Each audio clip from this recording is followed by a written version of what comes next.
नमस्कार। मैं संजीव कुमार।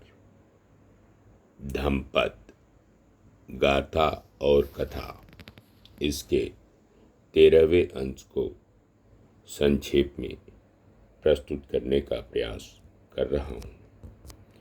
इस अद्भुत पुस्तक के संस्कारक हैं ऋषिकेश शरण जी।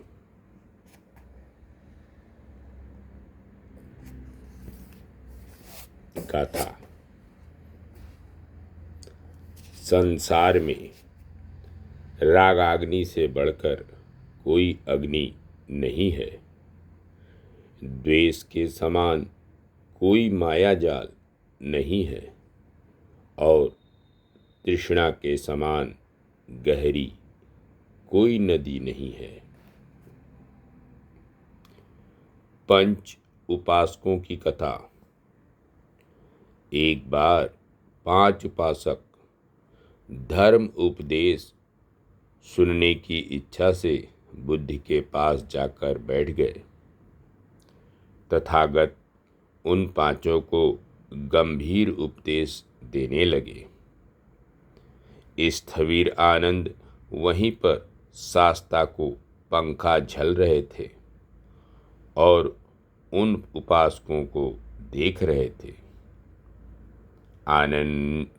आनंद ने देखा कि उन 5 श्रोताओं में से एक बैठे ही बैठे सोने लगा, दूसरा जमीन पर अंगुली से लकीर खींच रहा था, तीसरा एक वृक्ष के पत्ते और डालों को हिलता हुआ देखकर प्रसन्न हो रहा था, चौथा सिर्फ आकाश की ओर देखे जा रहा था, सिर्फ 5वां उपासक ध्यान चित्त हो एकाग्रता पूर्वक बुद्ध प्रवचन सुन रहा था। आनंद इन उपासकों की गतिविधियों को देखकर अपने आप को रोक नहीं सके। उन्होंने शाक्य मुनि से कहा, भंते, आप इतना प्रयत्न कर इन सबों को प्रेम पूर्वक प्रवचन दे रहे हैं, पर इनमें से एक को छोड़कर और कोई भी आपका धर्म प्रवचन नहीं सुन रहा है। तब बुद्ध ने आनंद को समझाया कि ये 5 उपासक अपने अपने पूर्व जन्म की आदतों से लाचार थे। पहला उपासक 500 जन्मों तक नाग योनि में पैदा होता रहा, अतः फण पर सिर रखकर सोना उसकी आदत बन गई है।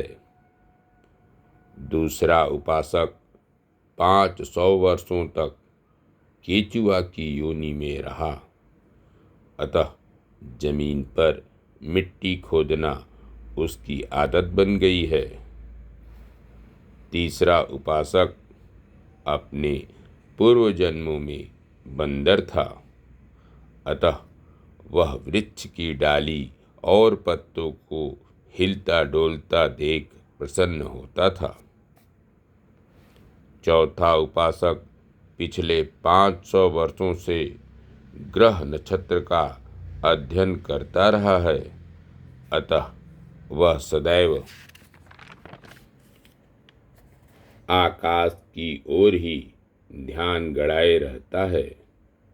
हाँ, 5वां उपासक पूर्व जन्मों में भी धर्म परायण था, अतः इस जन्म में भी उसकी धर्म श्रवण में रुचि रही है। तब आनंद ने शास्ता से पूछा, क्या कारण है कि इंसान धर्म के मार्ग चल नहीं पाता है? तब बुद्ध ने जवाब दिया, आनंद, लोग राग, द्वेष, तृष्णा और मोह में लिप्त होने के कारण धर्मोपदेश ग्रहण नहीं कर पाते। राग के समान इस सृष्टि में कोई अग्नि नहीं है। रागाग्नि प्राणी को जलाने के बाद जरा सा भस्म अर्थात राख भी नहीं छोड़ती है। यह समझो कि प्रलय के समय जो 7 सूर्य उदित होते हैं वे भी राग के सामने कमजोर पड़ जाते हैं। वे जब सृष्टि को जलाते हैं तो प्रकृति में कुछ न कुछ अनजला छूट जाता है, पर इस रागाग्नि से हर प्राणी पूर्णतः जल जाता है।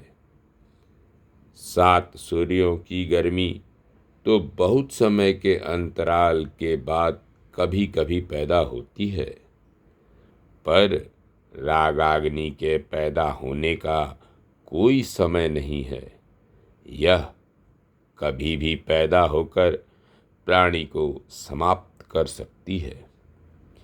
इस प्रकार राग से बढ़कर कोई आग नहीं है, द्वेष के समान कोई ग्रहण नहीं है, मोह के समान कोई माया जाल तथा तृष्णा के समान कोई गहरी नदी नहीं है।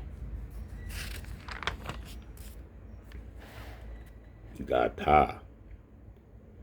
पर दोष देखना आसान है, अपना दोष देखना कठिन।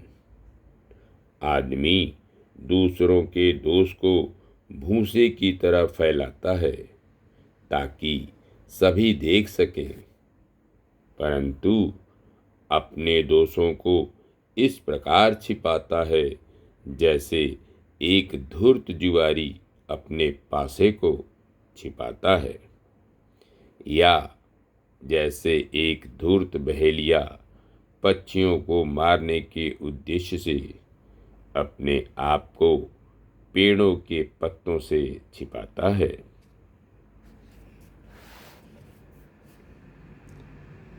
जो सदा दूसरों के दोष देखता है और दूसरों से ईर्ष्या करता है, उसके चित्तमल लगातार बढ़ते जाते हैं।